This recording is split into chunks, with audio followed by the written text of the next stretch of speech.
Telefoningiz bormi? Bor. Instagram kirasizmi? Yo'q. Nega? Chalg'itadi. O'zingiz tanishtiring. Mani ismim Marva Omina. 10-sinfda o'qiyman. Dars maktabida. Qanchadan beri o'qiysiz? 2 yil bo'ladi. Zo'r.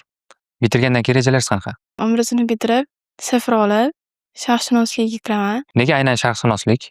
Bu yoqqa kelganimda arab tili ustozlariga, o'quvchilarga havasim kelardi. Shunga ustoz bo'lmoqchi bo'lganman. Keyin shunga ustoz bo'lishga niyat qilganman. Telefoningiz bormi? Bor. Instagram kirasizmi? Yo'q. Nega? Chalg'itadi. Zo'r. Odatdan sizlarning yoshda umuman Instagram kerak emas, to'g'risi. Necha yoshsiz? 16. 16. 20 yoshgacha kerak emas sizlarga Instagram ishlatish.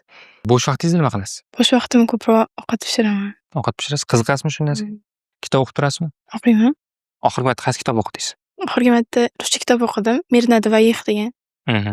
O'zbekcha kitoblar o'qib turasizmi o'zi? O'zbekcha kitob kamroq o'qiyman. Kitob o'qish nimaga kerak deb o'ylaysiz?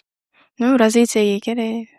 Bir xil o'ylaydi, что o'qisa, kitob o'qisa, so'zborligi ko'payadi, keyin miyaga ham yaxshi tegadi.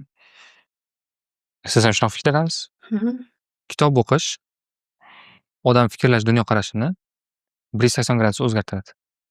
Doimiy tarzda kitob o'qisanglar, mana shu narsani odat qilsanglar, fikrlashinglarda o'zgarish bo'lishini ko'rasizlar. Dunyoqarashinglar o'zgaradi, qarorlaringlarda o'zgarish bo'ladi, o'zinglarni tutishinglarda o'zgarish bo'ladi. Sizlar ham hozirda umuman kuniga 16 soat masalan ta'lim uchun ajratsanglar yoki 12 soat ta'lim uchun ajratsanglar, bu normal jarayon. Ya'ni og'ir emas sizlar uchun. Shuning uchun o'zinglarning ustinglarda ishlashga sarflanglar. Yoshlikka. Rahmat.